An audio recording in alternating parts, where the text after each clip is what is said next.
ఈ వీడియోలో మనం ఒక భక్తుడు నిరాశలో ఉన్నప్పుడు తన ప్రార్థన భగవంతుడికి చేరుతుందా లేదా అని సందేహపడినప్పుడు సాక్షాత్తు తిరుమల వెంకటేశ్వరుడు ఆ భక్తుడికి ఏ విధంగా దర్శనమిచ్చాడు మరియు అతనికి చూపించిన దారి ఏమిటో ఈ వీడియోలో మనం తెలుసుకుందాం. దైవం ఎప్పుడూ పెద్ద పెద్ద అద్భుతాలతో రాదు. కొన్నిసార్లు ఒక చిన్న సంకేతంతో వస్తుంది. పురాతన కాలంలో తిరుమల ప్రాంతంలో జరిగిన ఒక సంఘటన ఒక భక్తుడి నిరాశను ఆశగా మార్చింది. అతడు దేవుణ్ణి పరీక్షించలేదు, తనను తానే పరీక్షించుకున్నాడు. ఆ రాత్రి వచ్చిన ఒక సంకేతం ఆయన జీవితాన్ని మాత్రమే కాదు, దైవం పనిచేసే విధానాన్ని కూడా వెల్లడించింది. ఈ కథ విన్న తర్వాత మీరు ప్రార్థించే విధానం తప్పకుండా మారుతుంది. ఈ సంఘటనలో అద్భుతం కేవలం ధనం కాదు, అద్భుతం ఒక మనసు ఎలా మారిందన్నదే. ఆ భక్తుడి పేరు ఆనందయ్య. ఒక సాధారణ రైతు, సాధారణమైన జీవితం. కానీ జీవితం ఎప్పుడూ ఒకేలా ఉండదు కదా. ఒక సంవత్సరం కరువు, తర్వాత అప్పులు, ఇంటి అనారోగ్యం. ఆనందయ్య ప్రతిరోజు గోవిందా అని నామస్మరణ చేసుకునేవాడు. కానీ ఒకరోజు అతని మనసులో ఒక నిశ్శబ్ద ప్రశ్న మొదలయ్యింది. నేను పిలుస్తున్నాను, నా స్వామి వింటున్నాడా లేదా అనేసి. ఇది భక్తుడు అత్యంత బాధాకర స్థితి. దేవుడిపై కోపం కాదు, తన భక్తిపై తన సందేహం. ఒక్క ప్రశ్న మనలో చాలామందికి కూడా వచ్చే ఉంటుంది.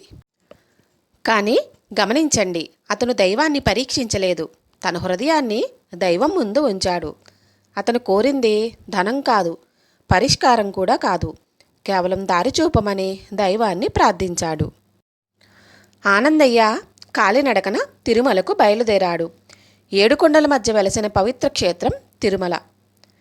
అక్కడ గాలి కూడా భక్తితో నిండి ఉంటుంది. పుష్కరిణి దగ్గర కూర్చుని అతను ఇలా అనుకున్నాడు, స్వామి, నా జీవితంలో చీకటి ఉంది, నన్ను నడిపించు.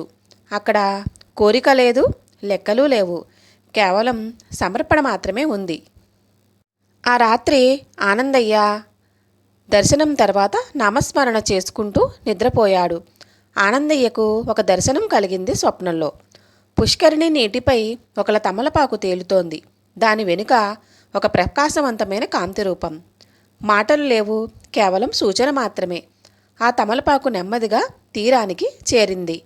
ఆనందయ్య ఒక్కసారిగా మేల్కొన్నాడు. ఇది కళ లేక దైవ సంకేతమా అని. మరునాడు ఉదయం అతను అక్కడే కూర్చుని జపం చేస్తున్నాడు. అప్పుడు ఒక వృద్ధ బ్రాహ్మణుడు వచ్చాడు. ఆ కళ్ళల్లో కరుణ, ముఖంలో ప్రశాంతత. అతను మృదువుగా అన్నాడు, నీకు కావలసింది ఇక్కడ కాదు, నీ గ్రామంలో నీ ఇంటి వెనుక ఉన్న తులసి మొక్క దగ్గర చూడు అని. అంతే. ఆనందయ్య వెనక్కి తిరిగి చూసేలోపు ఆ వృద్ధ బ్రాహ్మణుడు అక్కడ కనిపించలేదు. అతని హృదయం గట్టిగా కొట్టుకుంటుంది. ఆనందయ్య గ్రామానికి చేరుకున్నాడు.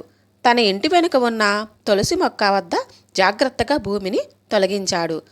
కొద్దిగా లోపల ఒక రాగి పాత్ర బయటపడింది. అందులో కొన్ని పురాతన నాణాలు ఉన్నాయి. ఆనందయ్య కళ్ళలో కన్నీళ్లు. కానీ ఇక్కడ ధనం అద్భుతం కాదు, అసలు అద్భుతం ఆనందయ్య మళ్ళీ నమ్మకం పుట్టింది.